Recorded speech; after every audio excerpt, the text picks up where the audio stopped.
L'invité café. L'invité café, recours en référé rejeté pour le groupement des transports guyanais concernant le marché de la CEMOP. Nous en parlons avec la porte-parole de ce groupement, la présidente de la CPME, Joëlle Prévost-Madère. Joëlle Prévost-Madère, bonjour. Bonjour. Alors, je suis une présidente. Alors, je ne suis pas ici en tant que... Juste une précision, je ne suis pas ici en tant que présidente de la CPME pour parler de la CEMOP. Je suis ici en tant que transporteur faisant partie du groupement, sachant que c'est M. Zunèvre qui est le mandataire du groupement, Michel Zunèvre, et qu'il est hors du département actuellement. Donc, c'est la raison pour laquelle, faisant partie de ce groupement, je suis ici. Voilà pour la précision. Merci Joëlle Prévost-Madère, en tout cas membre du groupement des transporteurs guyanais, qui a contesté devant le tribunal administratif la procédure du marché d'attribution de la CEMOP pour la gestion du futur réseau de transport en commun de l'agglo. Référé rejeté, comment accueillez-vous cette décision ? Alors tout d'abord, on n'a pas contesté la procédure, on a contesté donc les modalités de la décision qui a été prise par la CACL, en sachant qu'un référé précontractuel, c'est ce que nous avons déposé. Donc, ne se prononce dans ce cadre-là, le juge ne se prononce que sur la forme et pas sur le fond. Et pourquoi vous n'avez pas attaqué sur le fond ? Parce qu'on voulait d'abord pouvoir avoir la possibilité de faire quelque chose avant que ce ne soit signé. Donc, d'où le nom de référé précontractuel. Maintenant, étant donné qu'il n'y a pas possibilité de faire de recours à un référé précontractuel, puisque toutes les autres modalités tombent dès que le contrat est signé, et donc nous irons par la suite sur le fond. Nous ferons un recours sur le fond. D'accord. Voilà. La forme d'abord, le fond après. Voilà. Mais je parlais de décision il y a un instant du tribunal. Le tribunal qui a estimé qu'il n'y a pas lieu de statuer tout court. C'est encore plus tranchant. Ça veut dire circuler, il n'y a rien à voir. Hein. Alors, très précisément. D'abord, je ne sais pas si vous aviez regardé le contenu des recours déposés par les autres. On nous attaquait sur l'irrégularité de notre offre. Si vous avez lu le jugement, vous constatez que à aucun moment, le tribunal n'a suivi les parties adverses sur ce point-là. Donc, il ne reconnaît à aucun moment que notre offre était irrégulière. Ça, ce n'est pas possible.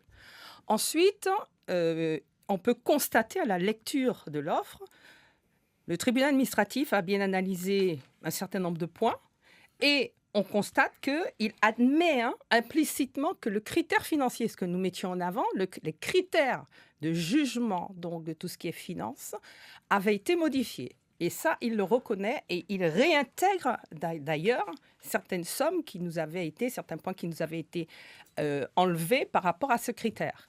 Sur d'autres points, il nous réintègre également, sur d'autres éléments de notre référé, il réintègre certains nombres de points. Puisque, comme vous savez, on aboutit après une analyse à un nombre de points pour tel ou tel candidat. Et il y avait 3,5 points qui nous séparaient à la seconde analyse. Cela dit en passant, nous avons appris que lors de la première offre, nous étions en première position avec 30 points d'écart. Ce qui est quand même assez... Qu'est-ce qui s'est passé entre temps ? C'est ce que nous essaierons de savoir lorsque nous irons en recours sur le fond. Bien. Ensuite, seconde notation, 3,5 points. Et après l'analyse, lorsqu'on regarde bien l'analyse du tribunal administratif, elle répond bien, elle réintègre certains points, sauf qu'elle ne fait pas la somme des différents points réintégrés. Et on se retrouve au final avec une différence de seulement 0,5 points. Donc, nous disons... C'est une affaire de points. Mais c'est une affaire de points, c'est une question de notation. La notation, c'est là-dessus que le donneur d'ordre s'appuie. Vous parliez de finances, Joëlle Prévost-Madère, et vous pensez justement avoir les reins suffisamment solides pour gérer cette future CEMOP Alors, comment les reins suffisamment solides ? Sur le plan financier. Nous apportons, Ou les garanties seraient plus fortes visiblement dans l'autre camp. Oui, alors, ça, franchement, entre écrire sur un papier et puis le dire, le faire, c'est une autre histoire. Ils mettent en avant que, oui, ils sont accompagnés et suivis de Transdev. Nous sommes suivis par un gros cabinet qui est Aegis, qui a dans son capital la CDC. Donc, vous voyez, chacun avance ses arguments. Et ce n'est pas ce qui a été mis en avant par le donneur d'ordre, en particulier donc la CACL. C'est vrai qu'eux, ils disent qu'ils auraient préféré avoir un fonds constitué, un apport constitué par notre groupement plus important, mais c'est quelque chose qui se fait sans problème. Et ce n'est pas ça qui a conduit à une différence de prix. Donc, transport D'accord, Genève. une différence de notation et donc de prix. Ensuite, n'oublions pas une chose, c'est qu'il y a des éléments pour lesquels nous avons posé des questions, dont nous n'avons pas reçu les éléments de réponse et qui nous ont conduits à mettre en place, justement, au niveau des garanties. Du début jusqu'à la fin, tout le monde était au même niveau d'information sur la CACL. Oui, c'est pour ça que nous allons en recours sur le fond. On verra bien justement ce qu'il en est dans les faits. Transport Genève, Steve Matt, les transports Yves Prévost et Guy Amazon, c'est du solide, c'est du fiable. Écoutez, nous travaillons quand même avec la CACL tous depuis plus de 10 ans. Donc, si ce n'était pas le cas, nous n'aurions pas continué à travailler avec eux. Je pense qu'ils ne nous auraient pas retenus sur ces marchés de transport. Ensuite, quand même, nous mettons en avant une chose. C'est que nous avons nos infrastructures sur place. Vous avez pu constater qu'il y a un certain nombre de bus qui sont en panne. Nous avions déjà fourni des conventions de mise à disposition de notre matériel, ce qui n'est pas le cas des autres, parce que les autres n'ont aucune infrastructure sur place. Oui, mais en même temps, parallèlement, vous faites planer le spectre du licenciement. Cela peut faire la différence. Cela peut peser dans la balance. Alors, encore une fois, je dis et je rappelle qu'on ne peut pas licencier des personnes qui relèvent de la fonction publique. Il y a d'ailleurs, nous apprenons entre-temps que les syndicats majoritaires de la RCT ont fait savoir et insistent sur un point, c'est que l'ensemble du personnel relèverait de la fonction publique et non pas, comme cela nous a été présenté, une partie fonction publique, une partie salarié privé. Et si tel est le cas, cela change totalement l'appel d'offres qui a été lancé et qui mettrait complètement à mal, justement, même les réponses qui ont été apportées, y compris par celui qui a été retenu. Alors, on comprend bien que c'est un dossier très technique. Là, aujourd'hui, qu'est-ce qui va se passer? Parce que justement, par rapport à ce référé, vous avez dit précontractuel. Donc, du coup, si on comprend bien, le contrat va être signé. Oui, tout à fait. Alors, justement, qu'est-ce qui va se passer?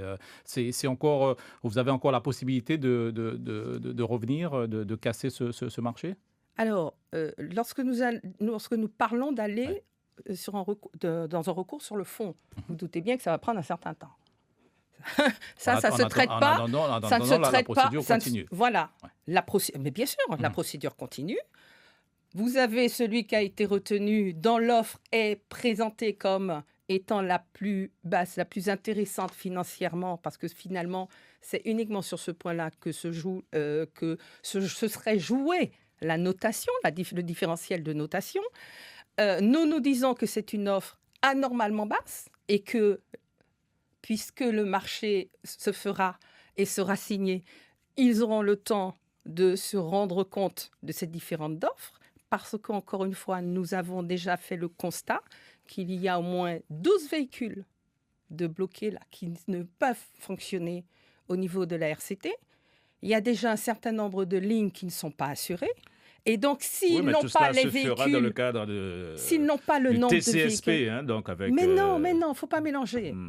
Dans cette offre, dans cet appel d'offres, il y avait la CEMOP pour déjà la gestion de la RCT et la préparation du TCSP. Préparation. Le TCSP ne sera pas construit ni dans 1 an ni dans 2 ans. La préparation, ça n'a rien à voir et je crois que tout le monde confond. Là, le point de départ, c'est la gestion de la structure telle qu'elle existe, c'est-à-dire répondre à la demande de tout un chacun de pouvoir se déplacer d'un point A à un point B sur le territoire de la CACL. Ce qui n'est pas le cas, vu l'état des bus. Vous passez devant, vous verrez le nombre de bus qui sont garés. C'est un marché qui doit absolument revenir aux Guyanais et à personne d'autre. C'est un marché qui doit le plus possible revenir à des entreprises locales installées sur le territoire depuis un certain nombre d'années. Nous n'avons pas parlé d'entreprises guyanaises, locales, qui ont des infrastructures sur place. Préférence locale avant tout. préférence locale, il me semble, je ne vous ai pas dit à tout prix. J'ai souvent tendance à dire, avant tout, pas à n'importe quel prix. Il est évident que sur une notation, vous nous auriez parlé d'une différence de notation de 10 points, de 20 points, j'aurais compris. Et je rappelle, donc, c'est pour ça que nous allons en recours, parce que nous avons besoin de comprendre et d'avoir les éléments pour comprendre comment on peut passer d'une première notation où nous avons 30 points de plus que le concurrent et que l'on passe à une seconde notation où eux, ils arrivent devant avec 3,5 points de plus que nous. Ce recours sur le fond, vous l'effectuez quand ? Immédiatement. Là, fait. Nous sommes déjà nous avons discuté avec notre avocat et cela va se faire. Bien, pour une femme aussi, absolument rien à voir, aussi impliquée politiquement que vous n'êtes sur aucune liste pour les municipales, comment l'expliquer ? Mais il n'y a rien à expliquer. Choix personnel. Choix personnel, et je ne crois pas avoir jamais fait état d'une quelconque vraiment volonté d'aller à des municipales. Donc voilà. Merci Joël Prévost-Madère d'avoir répondu à nos questions ce matin. L'invité café. Suivez l'info sur Guyana Première, télé, radio et Internet.